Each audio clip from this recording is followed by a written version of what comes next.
Easy go.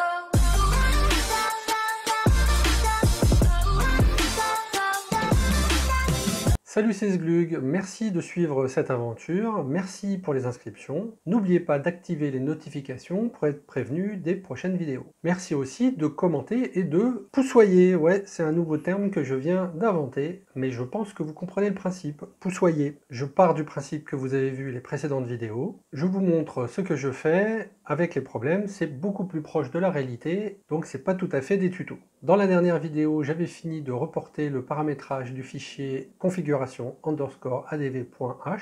Dans cette vidéo, on va poursuivre le paramétrage. Ouais, j'ai dit poursuivre parce que j'ai vraiment l'impression que c'est sans fin la configuration. Là, nous allons passer en revue tout ce qu'on a modifié par rapport à la version Marlin 1.1.9 originale. Nous allons ainsi mieux nous rendre compte des 62 modifications faites sur les fichiers. Ouais, je les ai recomptées et vous allez voir, j'ai refait aussi pas mal de calculs et j'ai donné d'autres explications. Allez, c'est parti! Donc nous revoici sur WinMerge, on va comparer cette fois le résultat final pour le fichier configuration.h. Celui-là, c'est celui que je vais produire pour installer sur mon imprimante. Celui-ci est celui officiel de Marlin. Donc là, déjà, on peut voir qu'on a beaucoup moins d'écart. Je vais juste expliquer les différences. J'ai revu la partie de l'auteur. J'ai remis le nom de Pavlo en commentaire au-dessus, puisque que j'ai refait tous les calculs. J'ai mis mon pseudo et celui de Eyolon, qui m'a aidé à valider et à expliquer quelques points particuliers. J'ai aussi changé par rapport à la vidéo d'avant, j'ai rajouté un mois de plus, comme maintenant on arrive au mois de juillet. Ensuite, j'ai rajouté des informations supplémentaires qu'on va avoir quand on va démarrer l'imprimante. P905X 2Z pour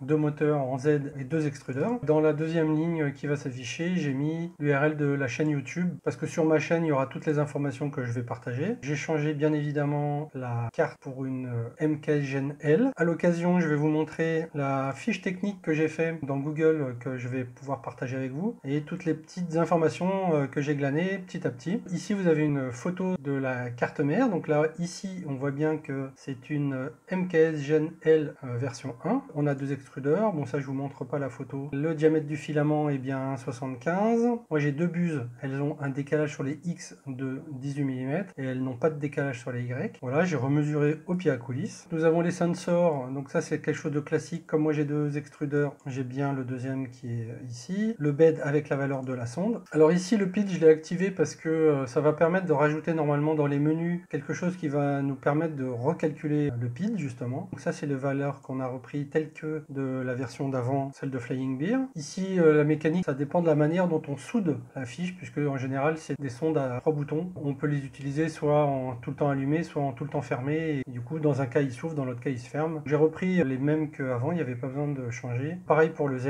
Une nouveauté, la définition des drivers. Donc les drivers, c'est ce qui pilote les moteurs. Où j'ai eu l'information qu'on avait des 4988. Donc la fiche technique, hein, elle sera en lien dans la description. Je l'ai rendue accessible. Là, je suis pas du tout connecté, hein, donc elle est accessible à tout le monde. En lecture seule, par contre. Alors pareil, hein, si vous voyez des petites erreurs, dites-le moi et je ferai les corrections. Et donc la fiche technique va évoluer petit à petit. Je rajoute tous les jours quasiment des choses dedans. On va repartir de la carte mère. Donc les drivers, ils sont là-dessous, là, sous les caches. Et ça, c'est une photo que j'ai prise à un moment où un dissipateur, donc là, est tombé. Du coup, j'en ai profité pour faire la photo en dessous. Bon, il se trouve que voilà, ça m'a servi. Alors, on voit pas grand-chose, en fait. On voit que le 98. En allant sur le site de Flying Beer, ils ont plusieurs modèles. Ils avaient le modèle A4988. On devine ici le 9, le 8 et puis le 8 qui est ici. Peut-être que dans la vidéo ça se voit pas beaucoup, mais je suis quasiment sûr que ce sont les bons drivers. J'en ai profité pour récupérer la manière de les régler. Tous nos drivers sont de type A4988. Alors je n'ai pas retiré tous les dissipateurs des drivers, donc je vais supposer que c'est tous les mêmes, mais je suis pas sûr à 100%. Si vous les avez retirés et vous allez les changer, peut-être vous pouvez me dire si effectivement ça allait ou ça allait pas. Comme moi j'ai deux extrudeurs, j'ai voulu les paramétrer séparément. Dans l'immédiat ça va pas me servir, mais je sais que ça me servira un petit peu plus tard. Donc là, les valeurs de pas par minute, je les ai recalculées. Donc pareil, dans ma fiche technique, vous allez trouver, si vous voulez refaire vous-même les calculs, vous pouvez le faire. Ici, vous avez donc pour les moteurs XY la référence, c'est une photo que j'ai prise sur le stepper de ma machine. Ici, je vous ai mis une photo, mais c'était juste pour l'exemple, pour qu'on sache de quoi on parle, pour que ce soit un petit peu plus visuel de la courroie de distribution. C'est une GT2, elle a un pas de 2 mm, et c'est ça qui compte parce qu'on va en avoir besoin. Le moteur entraîne une roue dentée qui a 16 dents, ça c'est aussi très important, et donc la roue dentée entraîne la courroie, et la courroie déplace l'axe. Donc là, X ou Y. Il y a le lien ici vers le calculateur de Prusa. Donc là, on est sur une courroie de distribution. Les valeurs à mettre ici, les angles des pas, on a ça dans la doc du modèle du moteur, c'est 1,8. Alors les micro step, vous voyez ici là, donc on est en dessous du driver, et donc ici là, il y a des cavaliers à changer pour indiquer si on veut faire du demi-pas, du quart de pas. Bon, c'est tout un réglage. Usuellement, il doit être en 1/16e. Je ne l'ai pas soulevé, mais a priori, c'est du 1/16e. Nous avons ici le pas de la courroie, qui est à 2 mm, donc c'est ce que j'avais écrit là. Et donc les 16 dents, elles sont ici. Donc là, on a l'ensemble des informations, et en mettant ces informations-là, le résultat fait qu'on est à 100. Quand on revient, c'est les valeurs qui sont ici pour X, Y. Alors pour le Z, donc c'est différent. Je retourne sur ma fiche technique, donc c'est un petit peu plus bas. Donc c'est le même principe, hein. Là, la différence, c'est que c'est une tige filetée. Là, vous reconnaissez le stepper pour un axe Z. Donc vous avez la référence du moteur. Ici, j'ai mesuré au pied à coulisse, c'est un M8. Et donc vous avez ici l'angle, pareil, c'est du 1,8. Et maintenant, toujours dans le bloc de Prusa, nous avons l'angle d'un step qui est bien de 1,8. Donc le micro driver, c'est toujours 1,16. C'est là où j'ai quelque chose d'un petit peu plus flou, c'est que je sais que c'est une M8.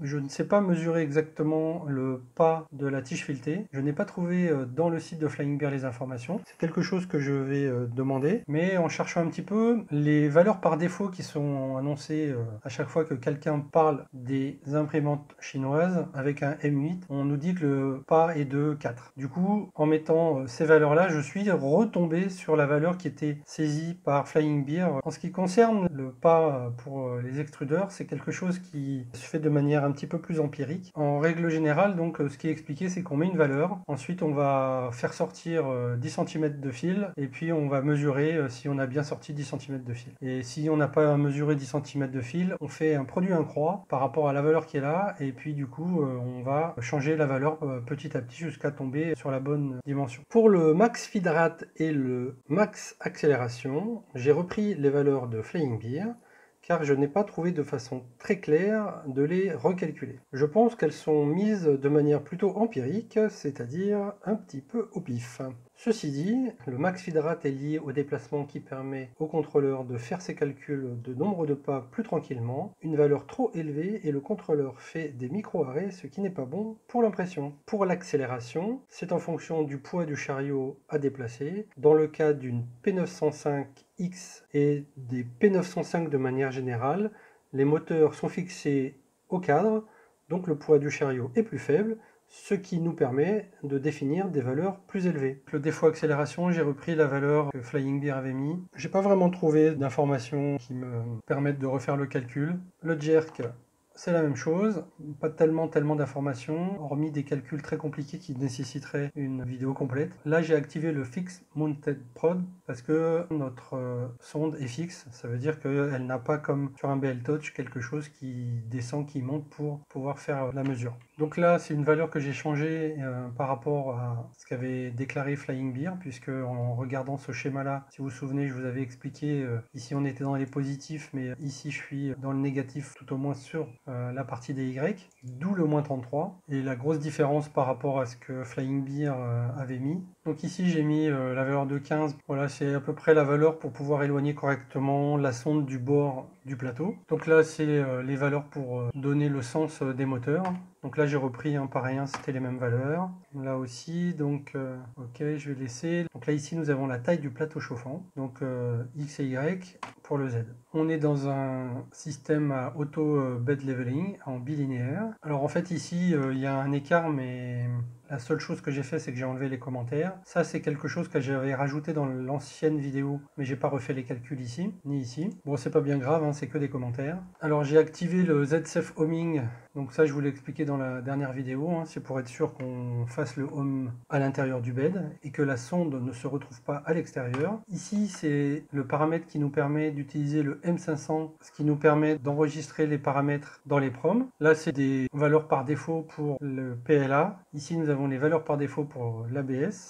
Donc là, on active le support de la carte SD. Ici, c'est pour définir que nous allons utiliser un écran tactile ou un écran LCD. D'ailleurs, c'est le même contrôleur, semble-t-il. Voilà, c'était notre dernière différence par rapport au fichier officiel de l'équipe de Marlin. Voilà, on passe maintenant sur le fichier configuration _adv.h. Comme vous pouvez le constater, il n'y a plus que deux différences en réalité. La première, elle est ici. J'ai activé le Quick Home, donc je vous avais expliqué dans la précédente vidéo, c'est pour que le X et le Y démarrent leur Home en même temps. Et puis la deuxième partie, je vous avais expliqué dans la précédente vidéo, c'est le changement de cycle quand le stepper change de vitesse. Voilà, je voudrais revenir sur cette partie-là, puisque j'avais au départ pensé que j'allais les activer, mais en réalité, ça ne fait que surcharger les valeurs qu'on a dans le fichier configuration H. Donc quand on cherche ces valeurs-là, dans le configuration.h, on les a mis ici, donc il va y avoir des valeurs par défaut, et du coup ça sert à rien de les changer ici. Ça c'est juste si éventuellement on voulait augmenter les délais. Voilà, donc du coup dans le fichier configuration adv.h, nous n'avons plus que deux différences, et c'est ce qui clôture le paramétrage. Dans cette vidéo, nous avons vu les 62 modifications faites pour une Flying Beer P905X avec double extrudeur. Je vous ai montré la différence de paramétrage entre un extrudeur et deux extrudeurs. Je vous ai montré comment refaire certains calculs sur le site de Prusa. On a vu notamment les différences entre les tiges filetées et les courroies. Si vous avez un modèle équivalent de Flying Beer, donc les modèles antérieurs, les P905 ou le dernier, le P905H, et peut-être même le P902, vous n'avez probablement que les dimensions du plateau à modifier. Si vous voulez partager vos paramètres, ajoutez ça en dessous dans les commentaires. Là, mon but est bien de revenir à un paramétrage tel que l'ont pensé les développeurs de Marlin. Du coup, quand la version de Marlin 2 va sortir, tout le paramétrage que nous avons déjà fait sera déjà bien plus facile. Ne vous inquiétez pas, je vais partager avec vous le fichier de configuration. Je ferai une vidéo complète sur le sujet. J'attends toujours la carte mère que m'a envoyée Flying Beer. Il semble qu'elle ait décollé de Shanghai ces derniers jours. N'hésitez pas à mettre des commentaires. N'oubliez pas de vous abonner, activer les notifications pour être prévenu des nouvelles vidéos. Si vous avez aimé ou pour m'encourager, poussoyez. Et si vous ne savez pas ce que c'est, mettez un pouce vers le haut. Allez, à ciao, bon dimanche.